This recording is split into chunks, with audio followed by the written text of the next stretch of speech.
Hello and welcome back to our series, That's What He Said.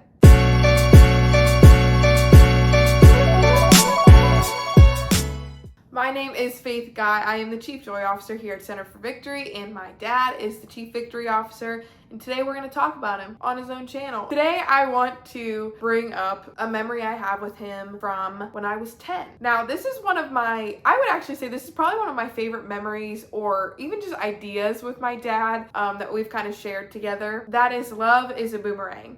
Picture this. 10-year-old me, the only place, if somebody asked me, what's your dream vacation? And my 10-year-old brain thought, Utah. That's where I wanted to go. Originally, it was Alabama, and I'll talk about that in one of these episodes. So now, flash forward, I'm hitting the double digits, 10 years old, dream vacation, Utah.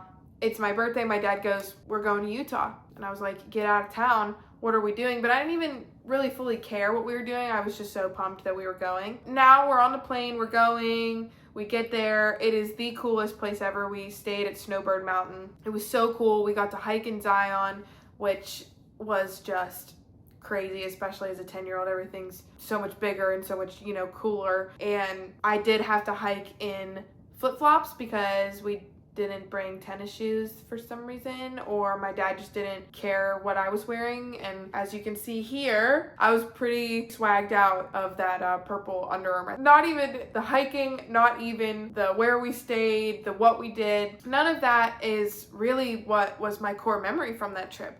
And again, I could tell you what I was wearing in each part of the trip, what music we were listening to, all that jazz. But the important part of the trip was actually when my dad was speaking. So a lot of the time when he took us on trips, us as in my brother and I, or even our family, he kind of had to do work on the side. Well, for me, it felt like it was on the side. Then we got to do all the fun stuff, which was go hike, go sit in a hot tub when on a mountain where there's snow around you. He's speaking. I'm sitting, I believe, in the front row, and he's speaking about things that I've heard him talk about my whole life, which is, it kind of seems a little bit underwhelming and boring. However, I was just sitting there and I'm listening to him, and I feel like it was the first time that I was really starting to understand the concepts he was talking about. And in this one, he was talking about, again, butchering this is from the notes of a 10-year-old. He was talking about the energy that or the things that you put out, you get back. It kind of comes back to you once you put it out there. So I'm sitting there and 10-year-old me is like, man, that's kind of, like a boomerang. If you throw out love, it always comes back to you.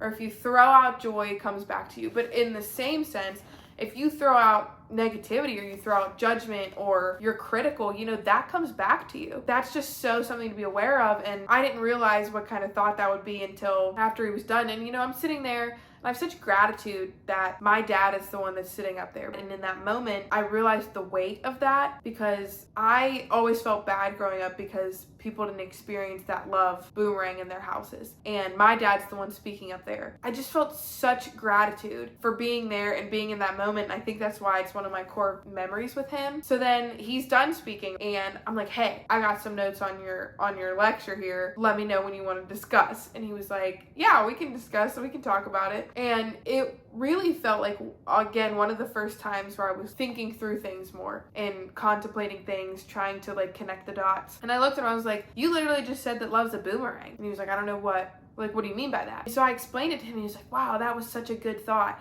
And that was fuel for me, because any type of compliment, I'm such a words of affirmation person. So any type of compliment, I'm like, score, this is the best thing ever. Obviously, because I'm here 13 years later telling you the same story about the same compliment. But I think it really goes to show, love is a boomerang, and anything that you put out, you're going to get back. And I know a lot of people are naturally kind of judgmental, because I know that, because I have that too. We're human, so we judge things either we don't understand or that may seem off to us or aren't our standard, whatever it may be. But in recent years, I really realized this. We're meant to love people, and we're meant to love them hard. I think it's a privilege to love people, and if you're loving people and you're putting that out there. You're throwing your boomerangs everywhere. Like, they are going to come back. That's how boomerangs work, and that's how love works. I think too, being the Chief Joy Officer, when I put joy out there, it comes back. When I give joy to people, when I walk into a room and I'm not critical or I'm not